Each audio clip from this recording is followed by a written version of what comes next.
Bienvenue à vous qui nous regardez sur les ondes de Belgique ou d'ailleurs. Culte par Internet, on pourrait dire qu'on commence à avoir l'habitude après 8 ou 9 dimanches, mais je crois qu'on ne s'y fait pas. Pour le message, c'est plus ou moins la même chose. Ça demande beaucoup de notre attention.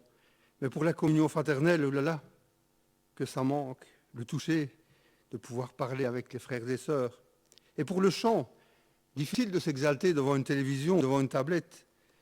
Le chant d'assemblée à ceux-là qui nous aident à nous sentir dans la joie, nous exalter et de louer le Seigneur ensemble, unissant nos voix, c'est quelque chose qui manque. Alors, petit conseil, ne vous prélassez pas dans le fauteuil, gardez une posture plus alerte. N'hésitez pas non plus à vous lever, à frapper dans les mains chez vous. Chantez, chantez fort, ouvrez une fenêtre, peut-être que d'ici, on vous entendra. En tout cas, peut-être que vos voisins vous entendront, pour que nous puissions avoir un culte d'adoration ensemble. Et je voudrais vous lire ce psaume 24.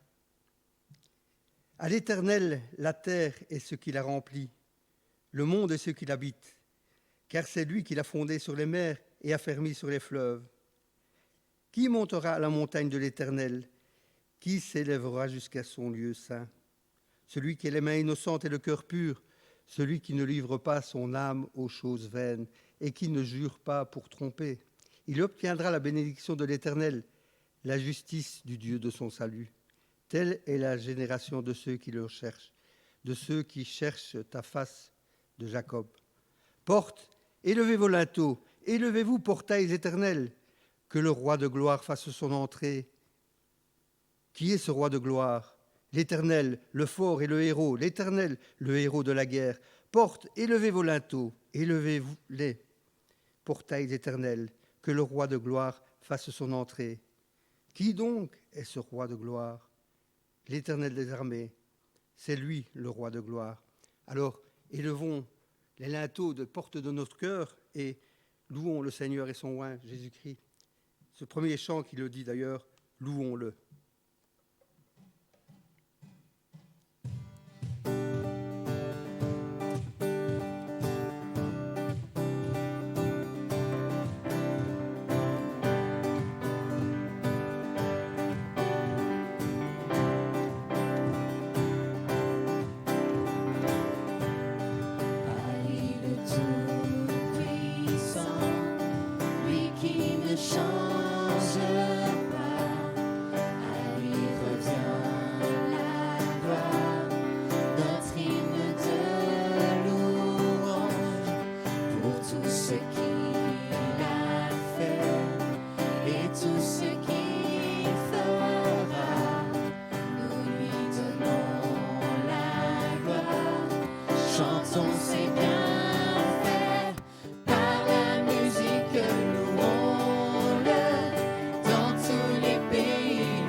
resplendisse, que ta gloire resplendisse en ce monde. Qu'à jamais ta gloire resplendisse, qu'à jamais ta gloire resplendisse, que ta gloire resplendisse en ce monde. Qu'à jamais ta gloire resplendisse, qu'à jamais ta gloire resplendisse, que ta gloire resplendisse en ce monde. Qu'à jamais ta gloire resplendisse, qu'à jamais ta gloire resplendisse, que ta gloire resplendisse en ce monde.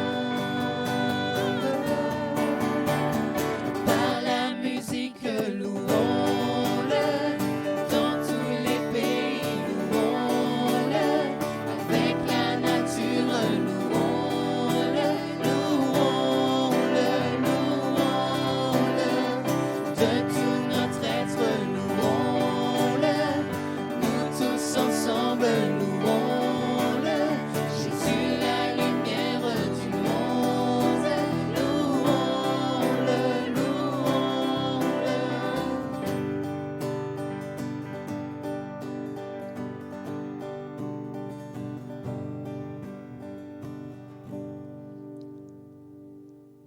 Dans tout le monde, louons-le.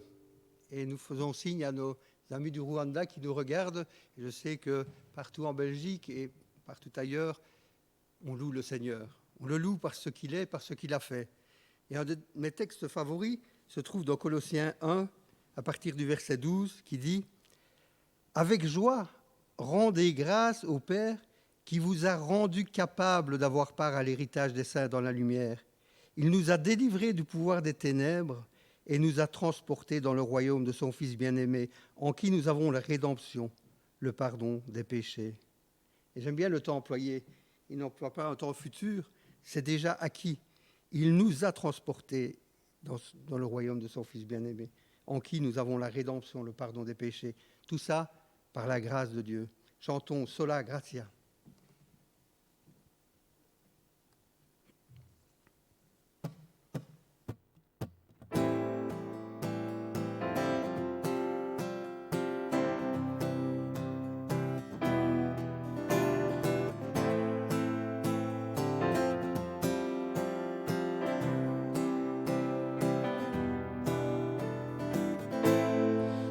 Amour parfait, tu t'es donné à la croix pour tout effacer de mes péchés. Tu t'es chargé sur le voile. C'est par ta grâce seule que je suis pardonné. C'est par ta grâce seule que tu m'as racheté.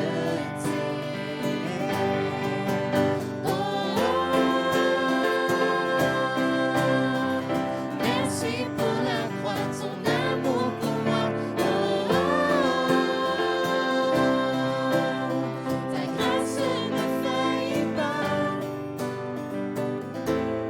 Rien ne pourrait me justifier. Ton pardon est immérité. Tous mes efforts ne suffiraient à me sauver. C'est par ta grâce seule que je suis pardonné. C'est par ta grâce seule que tu m'as racheté.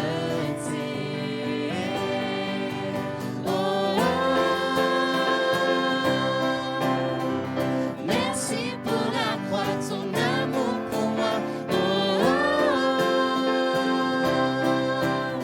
Ta grâce ne faillit pas.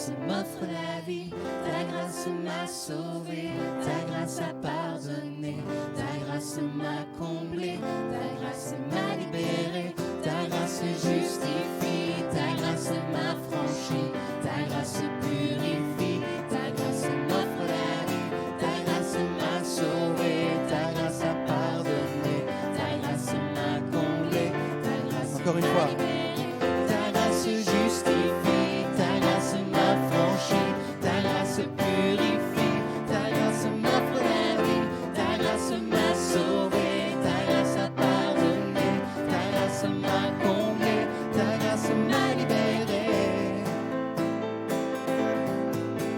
Oh,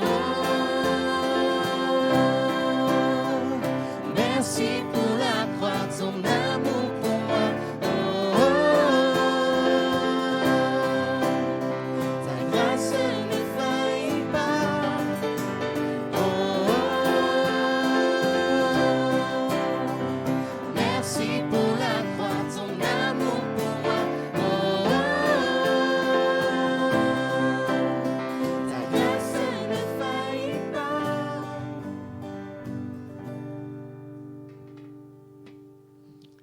Et je vais continuer à lire dans Colossiens 1, à partir du verset 15, la suite de ce passage qui nous parle de ce Jésus, celui qui nous a apporté cette grâce. Il est l'image du Dieu invisible, le premier-né de toute la création, car en lui tout a été créé dans les cieux et sur la terre, ce qui est visible et ce qui est invisible, trône, souveraineté, principauté, pouvoir, tout a été créé par lui et pour lui. Il est avant toute chose et tout subsiste en lui. Il est la tête du corps, de l'Église. Il est le commencement, le premier-né d'entre les morts, afin d'être en tout le premier. Car il a plu à Dieu de faire habiter en lui toute plénitude et de tout réconcilier avec lui-même, aussi bien ce qui est sur la terre que ce qui est dans les cieux, en faisant la paix par lui, par le sang de la croix. Et vous qui étiez autrefois étrangers et ennemis par vos pensées et vos œuvres mauvaises, il vous a maintenant réconciliés par la mort dans le corps de sa chair, pour vous faire paraître devant lui, saint, sans défaut, sans reproche. Qu'y a-t-il à rajouter sur ce texte? Merci pour la croix.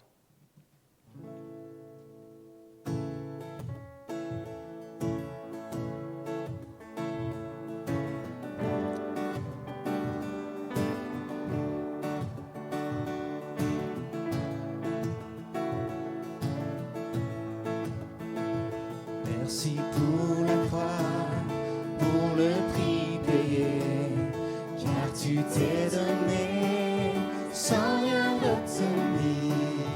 Merci Jésus, précieux Jésus, ils sont pardonnés, nos nombreux péchés.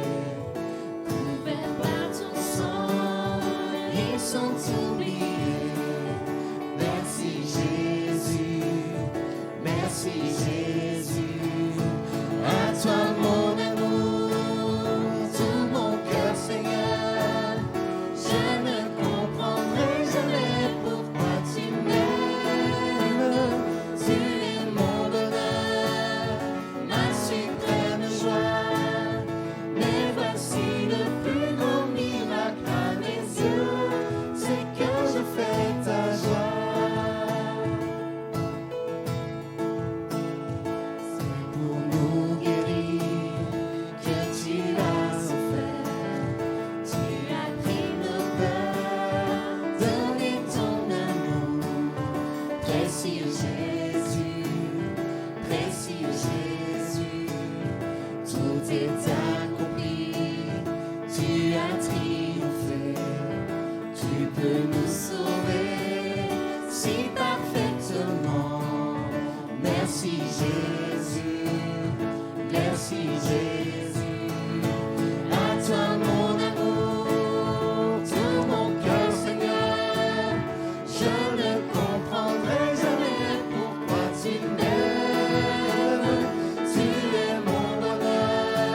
Bonjour à chacune, spécialement aux mamans que nous voulons célébrer aujourd'hui.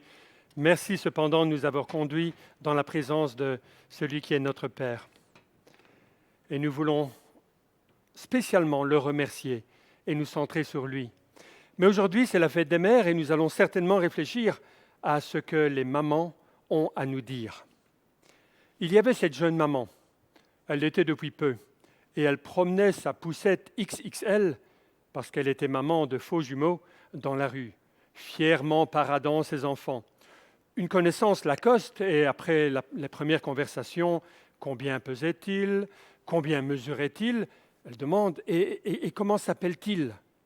Ah ben ici à gauche, il y a Séraphine, future avocate. Et puis à droite, Ruben, homme d'affaires en devenir.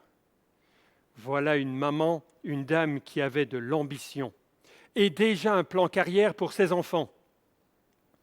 Nous attendons un enfant pendant 9 longs mois.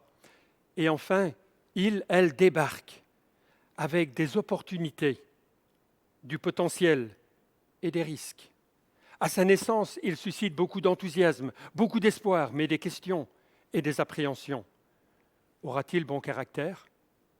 Va-t-elle souffrir d'asthme, d'allergie? Va-t-elle bien réussir à l'école ou sera-t-elle plutôt douée manuellement? Fera-t-il un bon mariage? Aura-t-elle une bonne situation? Quelles épreuves devra-t-il surmonter? Sera-ce quelqu'un d'intègre, de droit? Quels sont mes rêves pour les enfants, pour mes enfants? Quel héritage intangible est-ce que je veux leur transmettre? Parmi les milliers de conseils que je vais donner à mes enfants, que toi, maman, tu vas donner à tes enfants, fais pas ci et fais pas ça. Oui, est-ce qu'il y a des conseils qui sont un peu plus lourds, un peu plus pesants, qui ont plus de signification et d'importance? Que dire à son fils, à sa fille? Qu'est-ce que nous voulons pour cet enfant? Comment y arriver? Et j'ai demandé à Cécile de partager quelques réflexions avec nous. Bonjour à toutes, bonjour à tous. Voilà, Daniel m'a demandé de vous communiquer quels sont mes souvenirs lorsque j'étais enceinte et quelles étaient mes aspirations. Alors, lorsque j'étais enceinte, eh bien, j'entendais parfois des paroles assez dures autour de moi, en me disant « c'est pas du sérieux ». Un enfant de nos jours, ça coûte beaucoup trop cher. C'est de la folie. Matérialiste tout cela, je me disais en moi-même. Les paroles qui étaient présentes dans mon cœur à l'époque étaient plutôt « un bébé, ça rallonge les jours. Ça raccourcit les nuits, certes, mais ça multiplie le bonheur. » Et je puis vous dire que les nuits ont été très courtes, oui. Mais quel bonheur de voir leur petit sourire dès le matin. Et je pense que toute maman aspire à ce bonheur. Alors voilà, je suis maman de 4 jeunes filles.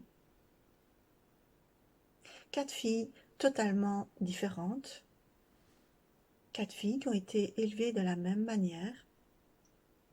4 filles que le Seigneur nous a accordées.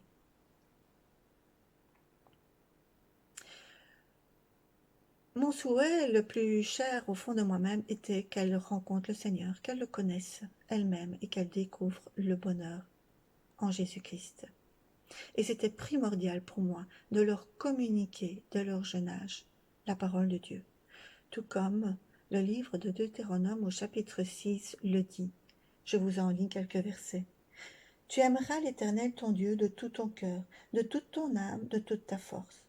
Et ces commandements que je te donne aujourd'hui seront dans ton cœur. Tu les inculqueras à tes enfants, tu en parleras quand tu seras dans ta maison, quand tu iras au voyage, quand tu te coucheras, quand tu te lèveras. » Alors voilà, c'est ce que nous avons fait, Bruno et moi-même, leur inculquer dès leur jeune âge la parole de Dieu. Partout où nous étions, eh bien, nous chantions. Ça apportait beaucoup de joie, que ce soit en voiture, à la maison, à l'église, partout où nous allions, nous chantions les chants chrétiens de Dieu. Ensuite, au coucher, eh bien, je leur partageais la parole de Dieu. On ouvrait ensemble la Bible, on se blottissait toutes les 5 avec moi, dans la chambre, et nous partagions et nous lisions. C'était un petit moment de bonheur ensemble, autour de la parole. Bien sûr, jusqu'à leur adolescence, car après, vous comprenez bien, c'est plus compliqué. Mais je constate qu'aujourd'hui, eh bien, devenues des jeunes femmes, elles aiment toujours autant chanter les chants chrétiens et elles aiment la parole de Dieu.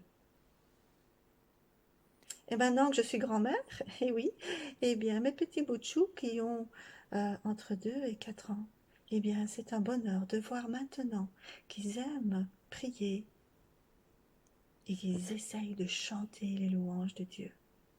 Ça, c'est mon petit bonheur d'aujourd'hui. Voilà, c'est ce que je vous souhaite à tous. Bisous. Cécile nous a ouvert son cœur, Bonjour à toutes, bonjour à tous. son Voilà, cœur Daniel. de maman. Et les versets du jour vont nous donner un aperçu du cœur d'une autre maman. Le passage se trouve dans Proverbes chapitre 31, les premiers versets. Parole du roi Lemuel, sentences par lesquelles sa mère l'instruisit. Que te dirai-je, mon fils? Que te dirai-je, fils de mes entrailles? Que te dirai-je, mon fils, objet de mes vœux? Ne donne point ta force aux femmes, ni tes voix à celles qui perdent les rois. Ce n'est point au roi, Lemuel, ce n'est point au roi de boire du vin, ni au prince de rechercher des liqueurs fortes, de peur qu'en buvant ils n'oublient la loi et ne méconnaissent les droits de tous les malheureux.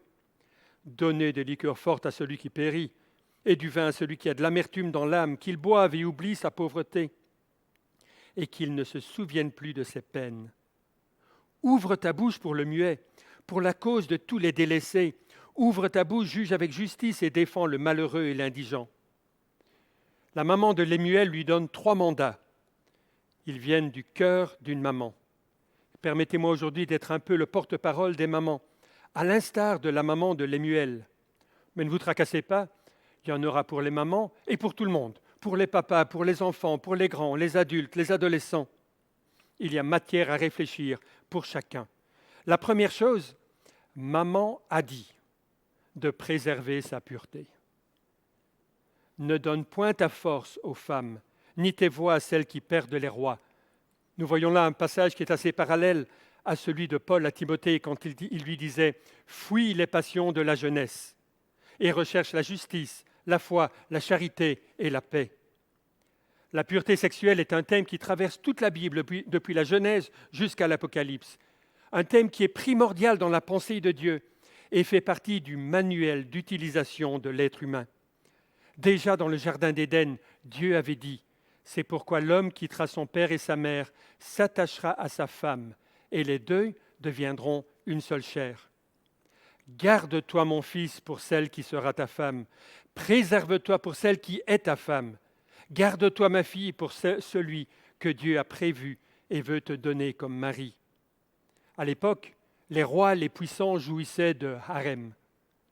C'était un signe de richesse, de pouvoir, ou peut-être un signe de faiblesse, car de se disperser, d'éparpiller ses forces est plus un signe de faiblesse que de force.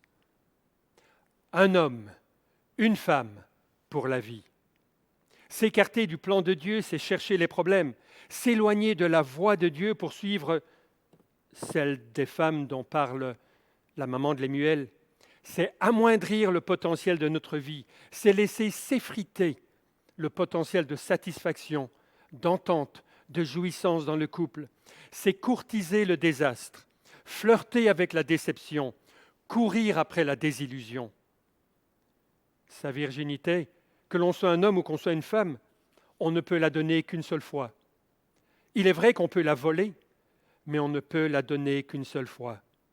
Autant que ce cadeau soit donné à quelqu'un qui va le valoriser, quelqu'un qui en vaut la peine, quelqu'un qui le respectera et qui, jusqu'à ce que la mort nous sépare, valorisera ce cadeau donné. C'est pour ça que maman l'a dit. Garde ton corps pur. Ne va pas t'abreuver à plusieurs sources, à des sources polluées. Je fais référence ici à Proverbes chapitre 5 où Salomon donnait la même idée. Une jeune femme écrivait « J'ai récemment commencé à fréquenter un super mec qui me branche totalement. Ouais. Nous nous amusons ensemble. Nous avons plein d'atomes crochus. J'aime la direction que prend notre relation. Cependant, après que nous nous soyons mis ensemble, je me suis rendu compte qu'il m'avait transmis une MST, une maladie sexuellement transmissible. Il était asymptomatique et c'est une MST pour laquelle il est difficile de tester les hommes.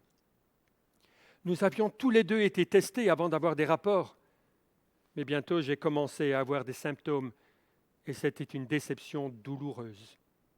C'est moche, plusieurs traitements n'ont rien donné, les visites médicales sont intrusives et coûtent cher. Il s'en veut de m'avoir donné cette maladie. Vous voyez, quand on ne suit pas le plan de Dieu, il y a des conséquences. Les MST peuvent être une de ces conséquences.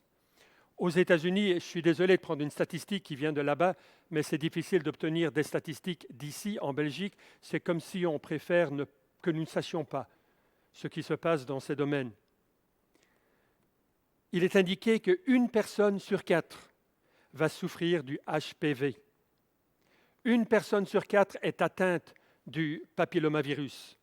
Un site officiel européen disait que plus ou moins 80% de la population sexuellement active va un jour être confrontée à une infection au HPV, surtout entre l'âge de 15 ans et de 24 ans.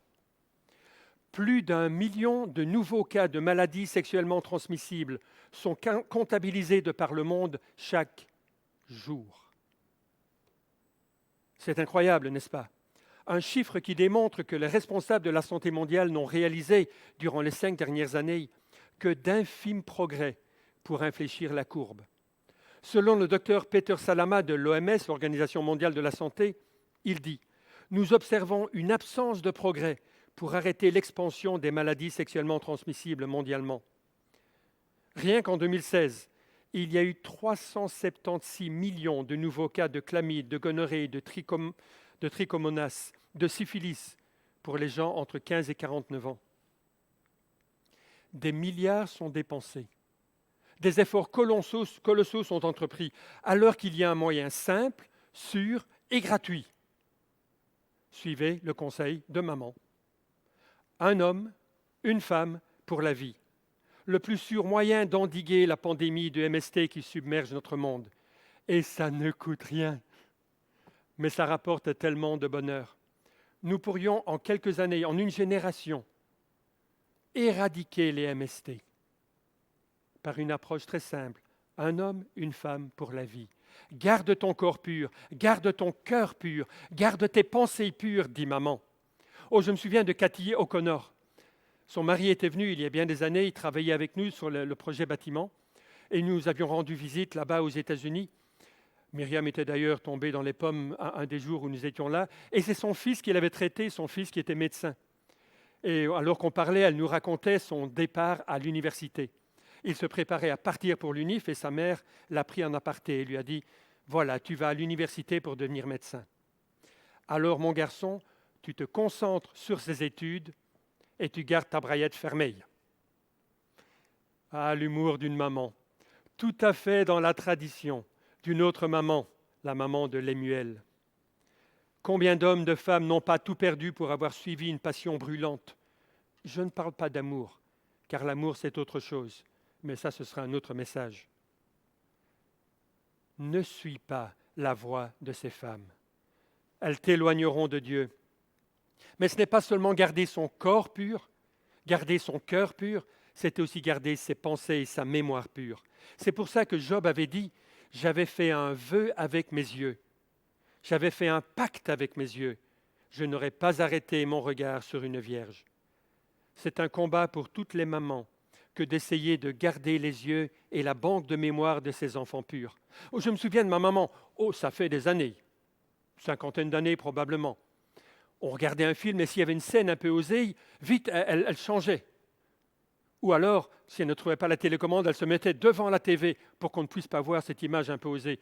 Et je ne vous dis pas, il y a 50 ans, les images osées, ce n'était pas très osé. Mais elle voulait garder nos yeux purs. Aujourd'hui, avec l'explosion de l'Internet, des moyens de communication, les tablettes, les GSM, la pornographie est devenue une pandémie encore plus radicale.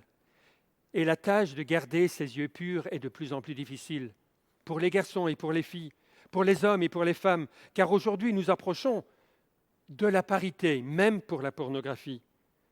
Se préserver de la pornographie, c'est garder son avenir pur. C'est le désir d'une maman pour ses enfants, de garder l'avenir de ses enfants purs. Je regardais cette semaine une émission sur RTL TVI, Reporter, et ils nous parlaient de cette foire qu'ils avaient été visiter, une foire pour les sex toys, une foire pour les sites pornographiques. À un moment, Myriam me dit, tu ne changerais pas? Je dis, non, j'aimerais voir la fin, voir s'ils vont donner un mot d'avertissement. On est arrivé à la fin, pas un mot d'avertissement, pas une remarque, pas une observation. C'est comme si on visitait le salon des machines à lessiver ou des produits bio. Alors que, il y a tellement de choses que l'on pourrait dire, alors que les statistiques ne mentent pas. La pornographie est une pandémie, une addiction à la pornographie qui est en train de détruire sur une échelle énorme de par le monde, ici en Belgique aussi. C'est devenu un énorme business brasant des milliards d'euros, mais les conséquences sont hallucinantes. Perte de la relation avec Dieu, perte du zèle pour Dieu, perte de la communion, diminution de l'entente dans les couples, diminution du désir, en tout cas à long terme, diminution du libido, diminution des capacités sexuelles, perte d'intérêt dans son partenaire. C'est un peu normal, non? Si mon partenaire est accro à la pornographie, je n'ai pas envie d'accueillir dans mon lit mon partenaire et tous ceux, toutes celles dont il s'est rempli la tête en regardant des vidéos. Et pour l'autre, accro à la vidéo, accro au porno, mon partenaire, il ne fait pas vraiment le poids face à tous ces Apollons, à toutes ces Dianes que je vois dans les films. Notez bien, ils ne se ressemblent même pas eux-mêmes. Mais pire encore, transformation du cerveau, des neurotransmetteurs, des centres de production de diverses substances dans le cerveau. La pornographie va transformer la manière dont on pense, la manière dont le cerveau réagit. Des professeurs d'université, des neurologues, des neurochirurgiens nous disent que la pornographie amène des changements importants au cerveau, aux connexions, aux synapses, à la manière dont le cerveau travaille. La pornographie, comme les autres drogues, en demande aussi toujours plus. Ce que l'on a reçu pour obtenir un certain résultat n'est plus suffisant. Il nous faut plus pour obtenir le même résultat et on est dans une spirale infernale. Écoutons maman, reconsacrons-nous à la pureté, pureté par l'abstinence jusqu'au mariage, pureté à la fidélité, à la pureté dans le mariage, à tous les niveaux. Il est vrai qu'il y a des aspects qu'on ne peut plus changer. Il y a des choses qui se sont passées. Et certains vont dire, moi c'est trop tard. Non, ce n'est jamais trop tard. Parce qu'avec Dieu, il y a une solution toute simple. Repentir, arrêt, nouveau départ. C'est tout simple. Repentir, arrêt, nouveau départ. Oui, mais tu ne comprends pas, Daniel. La virginité, ce n'est jamais qu'une fois, tu l'as dit. Oui, la virginité est un cadeau qu'on ne peut faire qu'une seule fois. Mais Dieu peut restaurer la virginité spirituelle. Dieu peut rendre cette virginité spirituelle, même si certaines des conséquences peuvent demeurer. Dieu peut aussi changer le cerveau. D'ailleurs, la Bible nous parle du bain de la parole qui transforme notre cerveau. Bien avant que l'on découvre les synapses, Dieu avait déjà mis dans sa parole la solution au problème pour retransformer le cerveau. Dieu peut restaurer les couples. Est-ce que j'ai un amen à cela? Vous pouvez le mettre en commentaire et le liker. Il me faut un amen. Maman a dit, préserve ta pureté.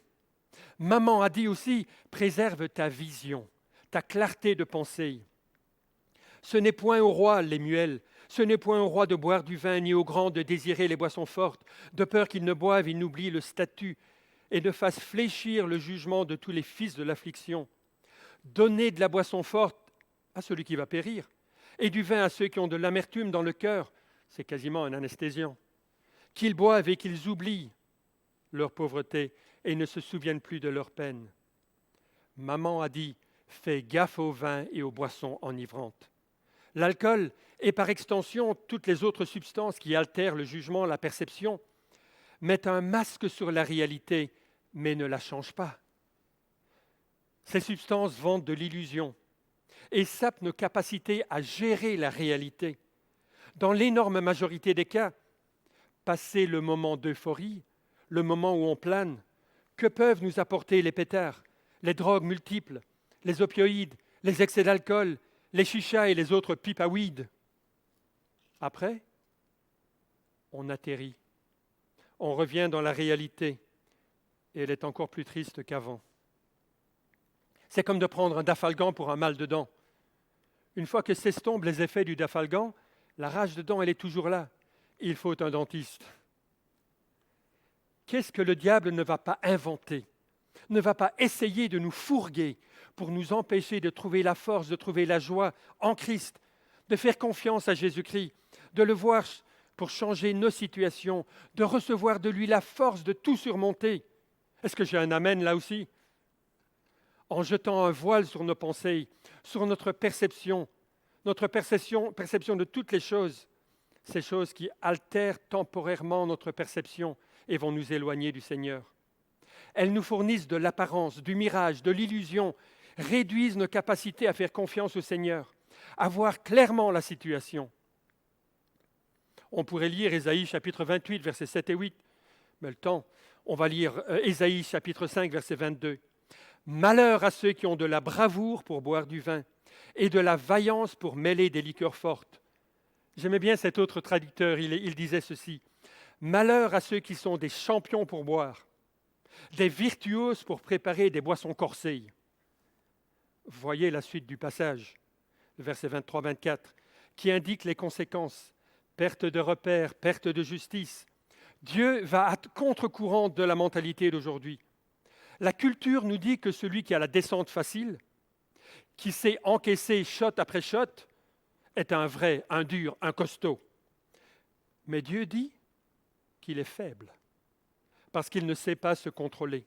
Et pire, parce qu'il perd le contrôle de lui-même et de la vraie perception de la vie et de la réalité. On pourrait dire que selon Dieu, la force d'un homme est inversement proportionnelle à sa capacité de tenir l'alcool. Écoutez encore, un verset choc. Vous êtes prêts? Habakkuk 2, 15. Malheur à celui qui fait boire son prochain, à toi qui verses ton outre et qui l'enivre. Vous avez peut-être vu, comme moi, le défi sur Facebook. Il passe et il circule. Il faut aligner 5 shots et puis les descendre l'un après l'autre. Alors, il faut relever le défi. Et on balance le défi à d'autres, nos amis. Mais ce n'est pas un service qu'on leur rend. D'ailleurs, il y a risque à suivre ce défi. Il y a risque à promouvoir le défi. Qu'est-ce que tu veux dire, c'est juste. Mais qu'est-ce que le prophète dit? Malheur à celui qui pousse les autres à boire. Malheur. Moi, je m'en éloigne. Parce que je ne veux pas me mettre sous la malédiction de Dieu. Moi, je veux la bénédiction de Dieu. Et toi, qu'est-ce que tu veux? Ce message sur Facebook, il faut le virer. Ce n'est pas maman qui l'a dit, c'est Dieu qui le dit. Relevons plutôt le défi de Daniel, le prophète, qui lui avait résolu dans son cœur de ne pas se souiller. Et quelle puissance on voit dans sa vie. Vous préférez quoi? La puissance du poivreau du café du coin ou la puissance d'un Daniel? On peut aussi regarder Proverbe 20, chapitre 20, verset 1er, ou chapitre 23, 29 à 33. Ils enfoncent le clou. Sans oublier évidemment Éphésiens chapitre 5, verset 18. Soyons sous le contrôle du Saint-Esprit et sous aucun autre contrôle. L'excès du vin, de l'alcool conduit à la ruine. C'est maman qui l'a dit, c'est aussi Dieu qui le dit. Est-ce que vous m'avez entendu dire qu'il ne faut pas boire un verre de vin ou qu'il ne faut pas boire une bière? Ben non, parce que je ne l'ai pas dit. J'ai simplement dit comme maman, préserve ta pureté, préserve ta vision, ton jugement, ton entendement. Mais maman a aussi dit de préserver son intégrité. Ouvre ta bouche pour le muet, pour la cause de tous les délaissés. Ouvre ta bouche, juge avec justice. Fais droit à l'affligé et aux pauvres. Vous avez remarqué les 3 mots? Justice, juge et droit. Quasi en enfilade.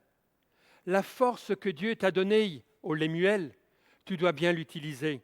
Le pouvoir, la voix, l'influence qu'il t'a confiée sont les moyens que Dieu t'a donnés à gérer. Utilise-les avec droiture et intégrité. Utilise-les pour les démunis, les délaissés. Sois un homme, une femme de parole au cœur droit et exerce la miséricorde. Pas de pot de vin, pas de privilèges pour les riches ou les puissants. Sois juste, sois intègre, sois une personne de parole. On était en train de regarder Koh Lanta et tout à coup j'ai entendu mon épouse qui disait « Oh non !» Eh oui, Régis venait de retourner sa veste. Je ne sais pas combien de fois il l'a retournée. Et Jessica allait être éliminée. Et Myriam préférait Jessica. Il va devoir vivre avec le fait que plus personne ne lui fera confiance. Il a retourné sa veste 1 fois, 2 fois, 3 fois.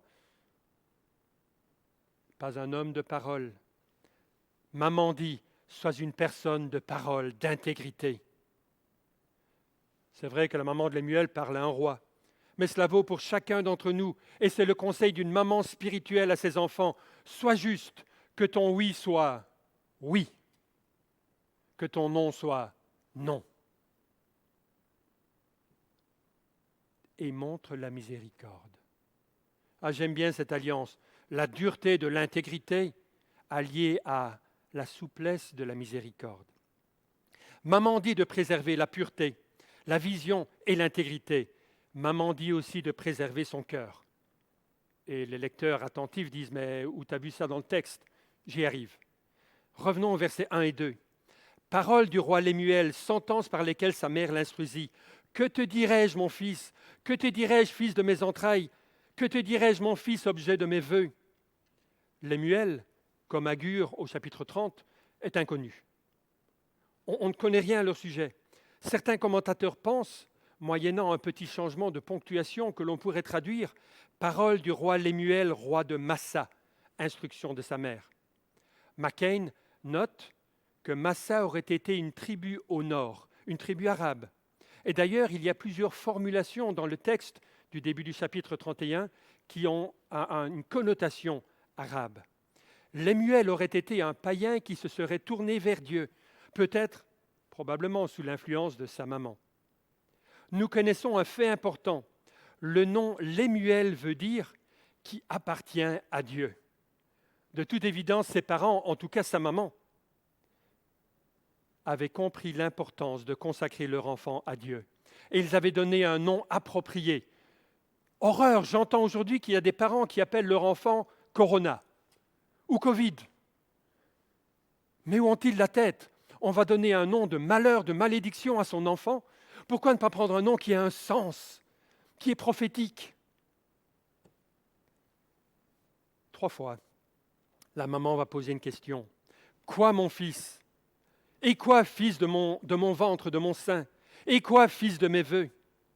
Elle va utiliser par 3 fois ce mot « quoi ». Dans le contexte, le mot « quoi », « ma », serait mieux traduit par « écoute ».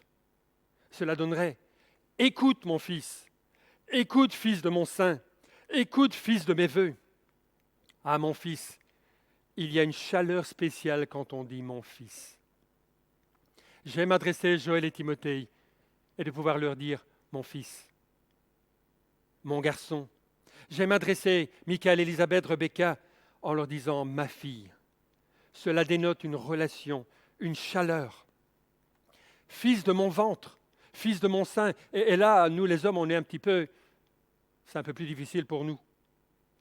Mais une maman, elle regarde, elle dit « mon ventre, oui, je t'ai porté là. Tu étais au chaud en moi, tu t'es développé en moi. Fils de mon sein, écoute mes paroles. » Chaque affirmation vient s'ajouter à la précédente. Les paroles sont intimes, puissantes. Nous, les hommes, on a plus difficile à appréhender. Mais une maman, elle a eu le fardeau de cet enfant. Elle l'a porté dans son sein pendant 9 mois. Et puis elle l'a nourri à son sein. Fils de mon sein, écoute. Fils de mes vœux. La reine-mère indique que son fardeau a commencé bien avant la naissance de Lemuel. Elle lui a choisi un nom prophétique, un nom riche de sens. Peut-être avait-elle fait un vœu comme la maman du prophète Samuel. Il est clair qu'elle avait consacré son enfant à Dieu et avait dès lors choisi un nom approprié, Lemuel, appartenant à Dieu. J'ai aussi demandé à Myriam. Bonjour à tout le monde. Alors, pour répondre à la question de Daniel, il m'a demandé comment priais-tu quand tu es tombée enceinte, quand tu attendais les enfants. Alors, tout d'abord, il y en a qui vont peut-être se dire pourquoi est-ce qu'on doit prier quand on est enceinte et qu'on attend un enfant, parce que c'est un état évidemment qui est formidable, c'est une émotion qui est magnifique pour une maman, en tout cas pour une femme quand ça arrive. Alors pourquoi prier? Parce que à ce moment-là, les émotions sont toutes mélangées, c'est vrai, et on a aussi beaucoup de peur, beaucoup de crainte. On se demande si on va être capable de faire quelque chose de convenable avec notre enfant et si tout se passera bien. Alors, on se dit, où vais-je trouver de l'aide? Et on regarde vers le haut et on dit au Seigneur, voilà Seigneur, j'ai besoin de ton aide. Donc c'est vrai qu'on prie et on commence à prier beaucoup pour nos enfants. Alors pourquoi est-ce qu'on prie? Je vais vous dire peut-être 3 choses spécifiques. La première chose que moi j'ai prié, c'est pour que chacun de mes enfants connaissent le Seigneur comme vraiment leur sauveur. Qu'ils se rendent compte un jour ou l'autre que Jésus-Christ est vraiment mort pour leurs péchés à eux, qu'ils sont mauvais et que rien d'autre ne pourrait vraiment les aider à retrouver la communion avec Dieu. Que finalement, cette santé spirituelle, il n'y a que Dieu qui peut nous la donner. Alors j'ai demandé à Dieu de faire cela. Qu'ils aient une bonne santé, c'est vrai qu'on prie pour une bonne santé, c'est normal, mais la santé spirituelle encore bien plus. Puis deuxièmement, je me suis dit, c'est bien d'avoir des enfants chrétiens, mais ils ne seront pas nécessairement heureux pour autant, parce que parfois on se marie et puis on est avec un conjoint qui n'est pas du tout comme nous, et puis les problèmes arrivent. Alors quand on a une fondation solide, quand l'autre conjoint est aussi un chrétien, c'est déjà différent. On peut partager beaucoup de choses, on a une autre dimension dans le couple et dans la famille. Donc j'ai prié pour que leurs conjoints soient aussi des conjoints qui aiment Dieu, qui recherchent vraiment la vérité en Dieu. Et la troisième chose, c'était que j'aurais vraiment voulu, et j'ai demandé au Seigneur, que chacun d'entre eux ait un témoignage puissant. C'est-à-dire que pour moi, la plus belle des choses, c'est évidemment de vivre avec Dieu, parce qu'il amène quelque chose de plus dans notre vie. Et alors, je me dis, mais on ne peut pas garder ça pour soi-même, il faut que chacun de nos enfants aussi ait envie de partager. Et cette chose, ce témoignage, je lui ai demandé, fait de nos enfants des missionnaires, des pasteurs, des gens qui travaillent dans le monde séculier, mais qui ont vraiment ce don d'évangéliste. Et puis, voilà, c'était les 3 choses pour moi, les 3 choses principales pour lesquelles j'ai prié pour mes enfants durant mes grossesses. C'est vrai qu'au départ, j'avais prié aussi pour avoir 3 petites filles, une rousse, une brune, grelée, et une blonde et une grelée. C'était rigolo parce que parfois le Seigneur il répond à nos prières d'une manière avec un petit clin d'œil. Voilà, je souhaite une bonne fête des mamans à toutes les mamans de l'Église. Je sais que le Seigneur vous a choisi pour votre enfant et vous êtes la meilleure des mamans pour chacun de vos enfants. Alors bonne fête à chacune. Et vous, maman qui écoutez, qu'est-ce que vous désirez pour vos enfants? Qu'est-ce que vous désiriez quand ils ont été conçus? Vous pouvez mettre un petit commentaire avec la passion qui vous habitait et votre sujet de prière principal. Vous savez, si nous ne consacrons pas notre cœur à Dieu, si nous n'acceptons pas le salut que Dieu nous propose au travers de Jésus-Christ, ok, arrête-toi un peu, explique là. Chacun d'entre nous, nous n'avons pas marché sur le chemin que Dieu avait prévu pour nous. Nous nous sommes égarés, nous l'avons quitté parce que nous voulions être notre propre chef, notre propre maître, en tant qu'humanité et individuellement. Et nous nous sommes égarés loin du chemin qui nous aurait amenés auprès de Dieu. Nous nous sommes perdus et nous ne pouvons par nous-mêmes retrouver le chemin qui mène à Dieu. Nous avons désobéi, nous avons raté la cible de bien des manières. Nous avons amassé un énorme déficit vis-à-vis de Dieu. Si nous devions lui rendre des comptes aujourd'hui, si tu devais lui rendre des comptes aujourd'hui, qu'est-ce qu'il dirait? Moi, je sais que je serais en faillite. C'est pour cela que Jésus-Christ est venu. C'est pour cela qu'il est mort pour nous. Il a pris à son compte nos fautes, nos dettes envers Dieu. Il a payé le prix en mourant sur la croix à notre place. Et Dieu l'a ressuscité pour démontrer que le prix avait été payé et était suffisant. Si nous acceptons ce que Dieu dit de notre vie, de notre faillite, si nous lui demandons pardon, si nous nous donnons à lui, alors, j'aime cela, si, alors il nous pardonne, nous offre une vie nouvelle. N'est-ce pas extraordinaire? Est-ce qu'il y aura un amen aussi pour cela? Le salut extraordinaire de Dieu. Vous savez, nous pouvons garder la pureté. Nous pouvons éviter de nous laisser aller à l'alcool, à d'autres choses. Nous pouvons même être quelqu'un de parole et de très bien. Mais si nous ne mettons pas Dieu au cœur de notre vie, nous serons un homme, une femme de parole, loin de Dieu. Nous serons un homme, une femme fidèle, sobre, maître de lui, mais hors Dieu. Mettre son cœur en Dieu, c'est le plus important. C'est la base de tout le reste. C'est probablement pourquoi la maman a donné ce nom Lemuel et pourquoi le passage a commencé par cet aspect des choses. Les vœux qu'elle avait faits, ce qu'elle avait investi. Comme le disait Salomon, « Garde ton cœur plus que toute autre chose, car c'est de lui que coulent les sources de la vie. » Le chanteur s'écriait, « L'important c'est la rose. » Dieu dit, « L'important c'est le cœur. Mets ton cœur en moi. » Je conclus, j'en reviens aux mamans. Quoique je pense qu'il y en avait ce matin pour un peu tout le monde. L'enseignement de ce passage est tellement riche. Les mamans, les papas, les enfants, les petits, les grands, les adultes. Quelques questions pour effectuer un diagnostic. Est-ce que j'ai préservé, est-ce que je préserve maintenant ma pureté? Que dois-je faire pour y revenir? Que faire pour la fortifier et la nourrir? Ai-je préservé ma vision, ma perception, mon jugement? Est-ce que j'ai nourri ma perception de la sagesse de Dieu au travers de sa parole? Que dois-je faire pour améliorer, pour récupérer, recouvrer la sagesse? Ma vision. Quel mirage, quelle illusion fourguée par le diable dois-je éliminer de ma vie? Ai-je préservé mon intégrité? Y a-t-il miséricorde dans ma vie?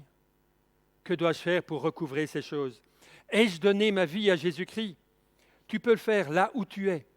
Dis-lui dans ton cœur par une prière, celle-ci que nous allons mettre sur l'écran. Dieu, je me rends compte que j'ai quitté ton chemin.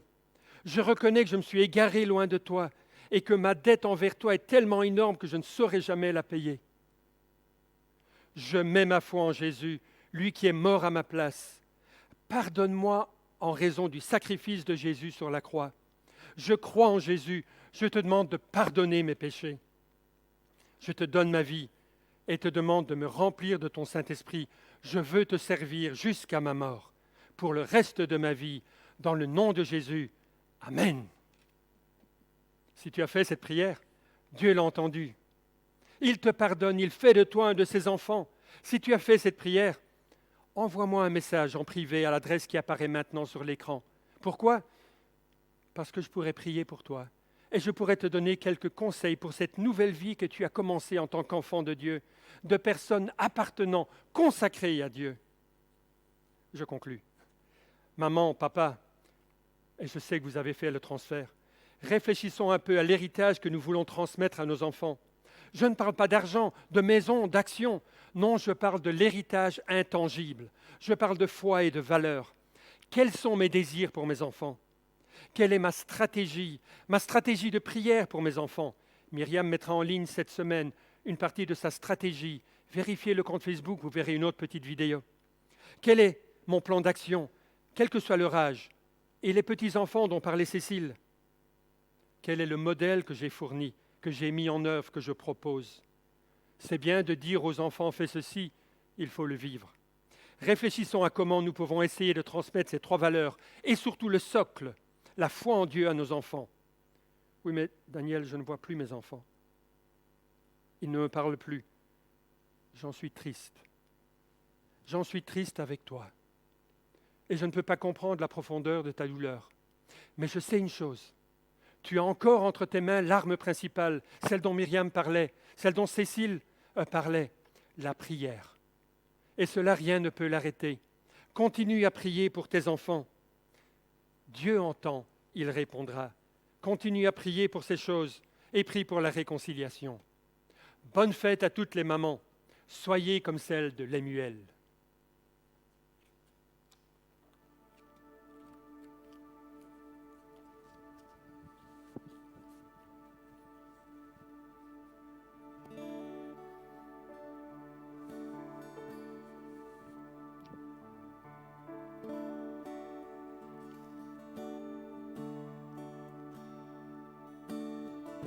Tu étais là dès la création, Fils unique du Dieu très haut. Les mystères de ta gloire révélés, en toi Christ notre Seigneur. Ce nom est si merveilleux, ce nom est si merveilleux, le nom de Jésus-Christ mon roi.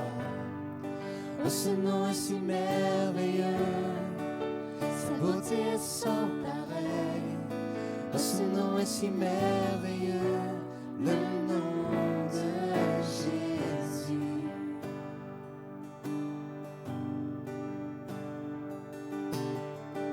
Tu n'as pas voulu laisser sans nous. Alors Jésus, tu es venu. Ton amour a vaincu mon péché. Plus rien ne peut nous séparer. Oh, ce nom est si glorieux. Oh, ce nom est si glorieux.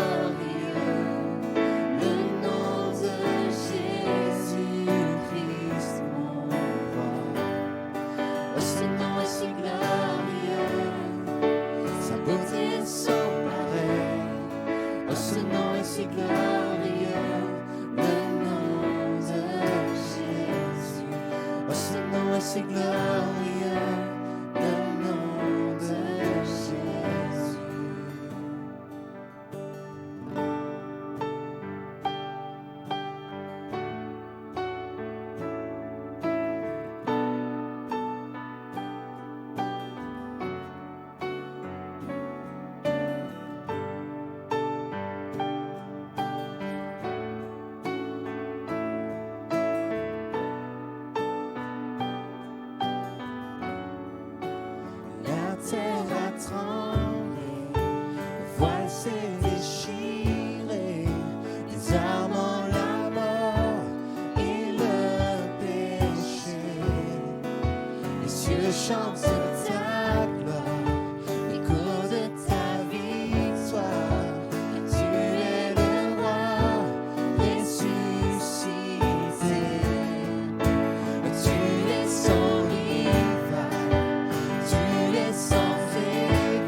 ce nom si merveilleux.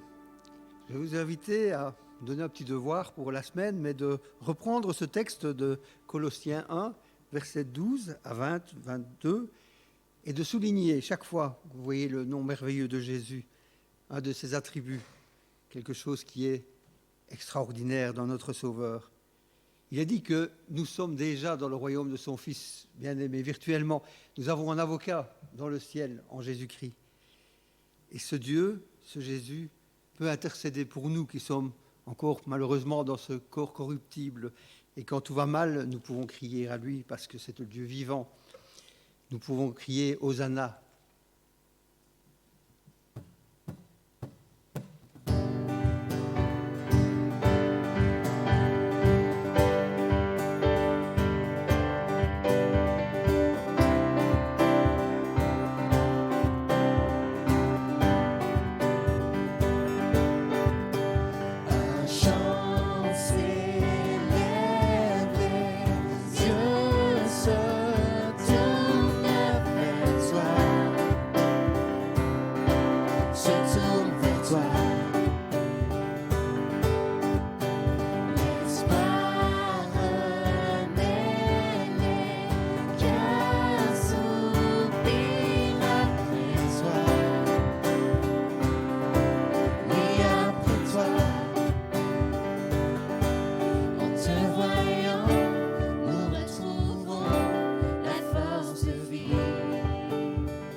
Hosanna.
la bienvenue en Jésus.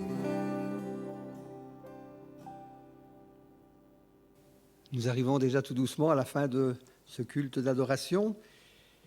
Et je voudrais vous inviter à redoubler de prière pendant cette semaine. Nous allons chanter ce chant qui parle du psaume 23, que le Seigneur est mon berger. Et en regardant sur Internet, j'ai vu que, par exemple, au Nigeria, les nouvelles ne sont pas bonnes pour nos frères et sœurs.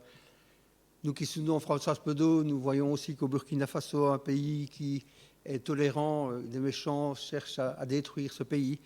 Et chacun peut-être pense à un pays, peut-être de son pays d'origine, et invoque et demande nos prières. Donc ne nous relâchons pas. Prions aussi pour ceux qui sont seuls, pour ceux qui ont des difficultés de vivre ce confinement, pour qui la bénédiction manque, la bénédiction du toucher. Soyons vraiment alertes et vraiment conséquents dans la prière. Je vous invite donc à chanter ce chant Yahweh. Peut-être que vous pouvez vous lever dans votre salon pour chanter « Le Seigneur est mon berger, je ne manquerai de rien ».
Puis toujours le bonheur et la grâce m'accompagnent.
Terminons par la prière.